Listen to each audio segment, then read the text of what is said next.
നിലവിലുള്ള സാഹചര്യങ്ങൾ സംബന്ധിച്ച് സർക്കാരിന്റെ മുഖ്യമന്ത്രിയുടെയും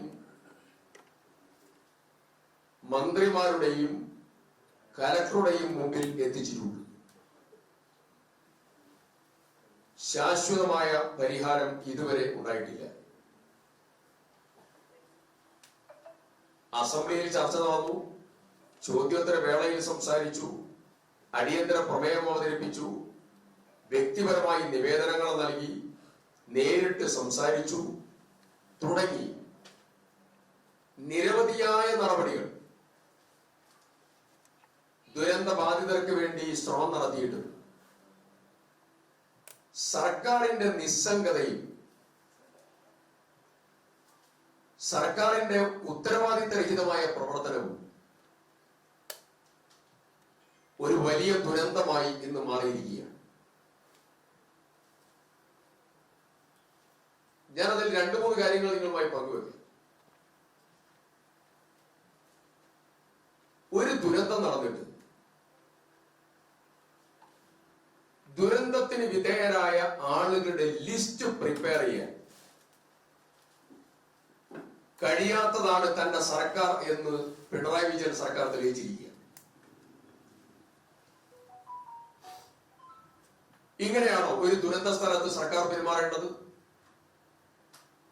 ആരുടെയൊക്കെ വീട് പോയിട്ടുണ്ട്, ആരുടെയൊക്കെ വീട് ഭാഗികമായി പോയിട്ടുണ്ട്, നോ ഗോ സോൺ ഏതാണെന്ന് കൃത്യമായി ഡിമാർക്കേറ്റ് ചെയ്തിട്ടുണ്ട്, ഒറ്റപ്പെട്ടുപോയ വീടുകളെ സംബന്ധിച്ചുള്ള കൃത്യതയുണ്ട്, പാടികളെ സംബന്ധിച്ചുള്ള കൃത്യതയുണ്ട്, എല്ലാം ഉണ്ട്. എവിടെയാ പ്രശ്നം എന്നുള്ളത് സർക്കാർ പറയണം. ആദ്യത്തെ ലിസ്റ്റ് പുറത്തിറങ്ങിയപ്പോ ഡബിളിങ്ങും ട്രിപ്പിളിങ്ങും ഒക്കെ ആയിട്ട് എത്ര ഉണ്ടായിരുന്നു?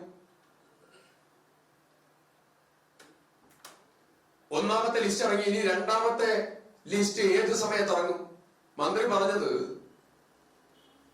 ഞാൻ തിരുവനന്തപുരത്ത് എത്തുമ്പോഴത്തേക്ക് രണ്ടാമത്തെ ലിസ്റ്റ് ഇറങ്ങുന്നതാണ്.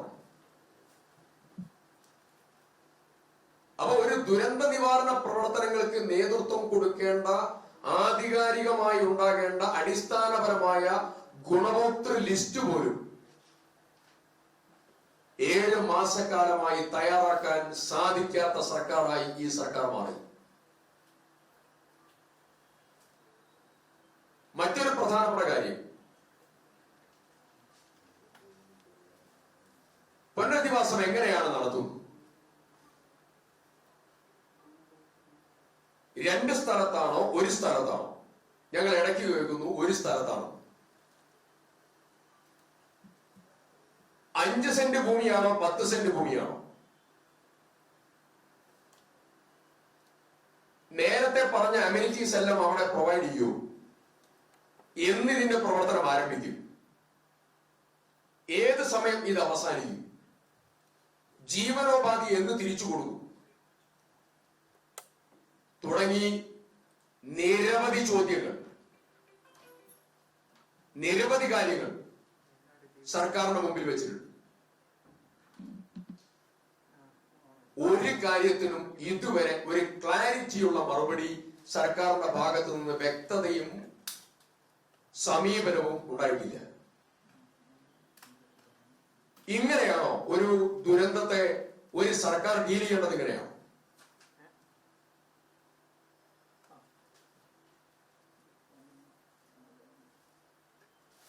ഞാൻ ബഹുമാനപ്പെട്ട മന്ത്രിയോടും മുഖ്യമന്ത്രിക്ക് പരാതി കൊടുത്തു, മന്ത്രിയോട് സംസാരിച്ചു, കത്ത് കൊടുത്തു,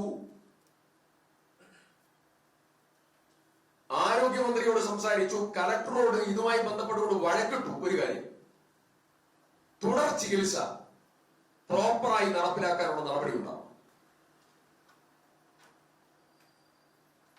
അസംബ്ലിക്കകത്തടക്കം പറഞ്ഞ കാര്യം, 7ാമത്തെ മാസം വരിക. എവിടെ എത്തി തുടർ ചികിത്സയുടെ കാര്യം?